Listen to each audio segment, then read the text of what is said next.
दोस्तों अब हम बात करेंगे Fed Bank financial services limited की, जिसका क्वार्टर 3 का रिजल्ट कंपनी ने अभी डिक्लेयर कर दिया है। तो चेक करते हैं कंपनी का क्वार्टर 3 का रिजल्ट कैसा है, पर उससे पहले चेक करते हैं कंपनी कुछ फंडामेंटल। अगर बात करें कंपनी की मार्केट कैप की तो वो है 5202 करोड़ की, जो कि एक स्मॉल कैप कंपनी है। उसके बाद बात करें कंपनी की पीई रेशो की, वो है 22.9, जो कि देखने में एक ठीक वैल्यूएशन लगती है, पर फिर भी चेक करेंगे इसके पीयर्स के साथ कंपैरिजन में कि इसकी वैल्यूएशन कहाँ पे स्टैंड करती है। उसके बाद बात करें कंपनी की आरओसीई की, रिटर्न ऑन कैपिटल एम्प्लॉयड, वो है 9.78%, जो कि एक ठीक ठाक आरओसीई है। उसके बाद बात करें आरओआईसी की, रिटर्न ऑन इन्वेस्टेड कैपिटल, वो भी है 9.78%, जो कि बहुत बढ़िया नहीं है पर चलो बेकार भी नहीं है। उसके बाद बात करें कंपनी की प्रमोटर होल्डिंग की, तो प्रमोटर होल्डिंग है 61.6%, जो कि बहुत ही शानदार प्रमोटर होल्डिंग है। उसके बाद बात करें दोस्तों डेट टू इक्विटी की, तो डेट टू इक्विटी है 5.53। देखने में कंपनी के ऊपर बहुत ज़्यादा डेट है, पर फाइनेंशियल सर्विसेज वाली कंपनीज़ के ऊपर डेट हमेशा रहता ही है, क्योंकि वो कंपनीज ऑलरेडी पीछे से डेट लेकर आगे डेट देके उसके ऊपर अपना प्रॉफिट अर्न करती हैं, तो इसमें कोई चिंता वाली बात नहीं है।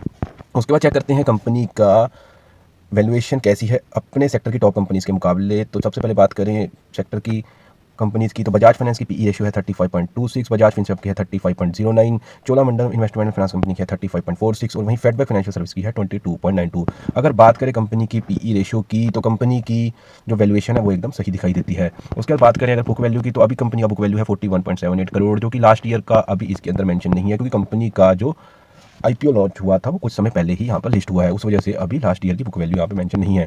उसके बाद देखते हैं कंपनी का क्वार्टरली रिजल्ट कैसा रहा है, कि कंपनी ने अपने नंबर्स क्वार्टर 3 रिजल्ट में कैसे पेश करे हैं, जिसके लिए बेसिकली हमने ये वीडियो बनाया है। तो सबसे पहले बात करें सेल्स की दोस्तों, तो सेल्स लास्ट क्वार्टर में थी 395 करोड़ की, जो कि बढ़कर 413 करोड़ की हो गई है। तो दोस्तों सेल्स में ग्रोथ दिखाई है। उसका देखते हैं क्या सेल्स के साथ प्रॉफिट में भी ग्रोथ दिखाई है। तो हाँ दोस्तों, सेल्स के साथ साथ प्रॉफिट में भी ग्रोथ दिखाई है, जो कि 58 करोड़ से बढ़कर 65 करोड़ हो गया है। तो दोस्तों क्वार्टर ऑन क्वार्टर कंपनी का रिजल्ट बहुत बढ़िया है। इसका चेक कर लेते हैं दोस्तों year on year quarterly company क्या आगे की तरफ बढ़ रही है, या वहीं खड़ी दिखाई देती है, या पीछे की तरफ जाती दिखाई देती है। अगर बात करें दोस्तों सेल्स की, तो सेल्स में तो दोस्तों कंपनी आगे की तरफ बढ़ती दिखाई देती है, ग्रोथ करती दिखाई देती है, क्योंकि पिछले साल इसी क्वार्टर में कंपनी ने 309 करोड़ की सेल्स करी थी, जो कि बढ़कर अब 413 करोड़ की हो गई है, जो कि एक बहुत ही अच्छी बात है। उसके बाद बात करें कंपनी के प्रॉफिट की, तो दोस्तों प्रॉफिट भी ईयर ऑन ईयर कंपनी ने ग्रोथ दिखाई है। लास्ट ईयर इसी क्वार्टर में कंपनी का जो प्रॉफिट था वो 51 करोड़ था, और जो कि अब बढ़कर 65 करोड़ हो गया है। तो दोस्तों अगर ओवरऑल बात करें कंपनी के क्वार्टर 3 रिजल्ट की, जिसके लिए मेनली हमने वीडियो बनाया है, तो कंपनी के क्वार्टर 3 रिजल्ट के जो नंबर है वो बहुत ही शानदार है, क्योंकि कंपनी ने क्वार्टर ऑन क्वार्टर में सेल्स में भी ग्रोथ दिखाई है, प्रॉफिट में भी ग्रोथ दिखाई है, और ईयर ऑन ईयर भी अगर बात करें तो कंपनी पिछले साल के मुकाबले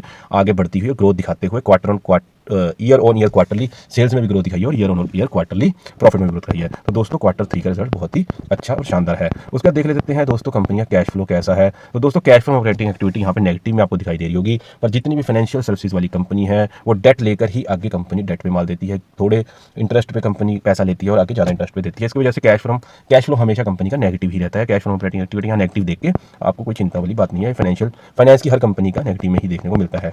उसके बाद दोस्तों चलते हैं शेयर होल्डिंग पैटर्न पे।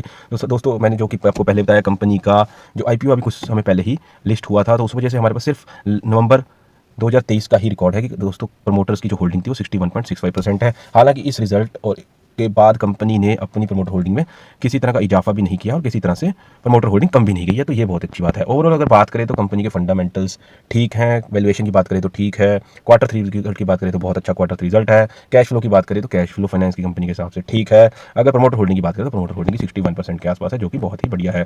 ओवरऑल दोस्तों कंपनी का क्वार्टर 3 का रिजल्ट बहुत ही अच्छा है। तो दोस्तों ये था मेरा analysis Fed Bank financial services का, जो क्वार्टर 3 का नंबर्स कंपनी ने पेश किए हैं। बाकी आपको मेरी वीडियो कैसी लगी ये हमें आप कमेंट सेक्शन में जरूर बता सकते हैं, और अगर वीडियो अच्छी लगी तो आप मेरी वीडियो को लाइक कर सकते हैं, और आगे भी आप सबसे पहले इसी तरह हर कंपनी का रिजल्ट का डिटेल एनालिसिस देखना चाहते हैं तो आप मेरे चैनल को सब्सक्राइब कर सकते हैं। Thank you very much.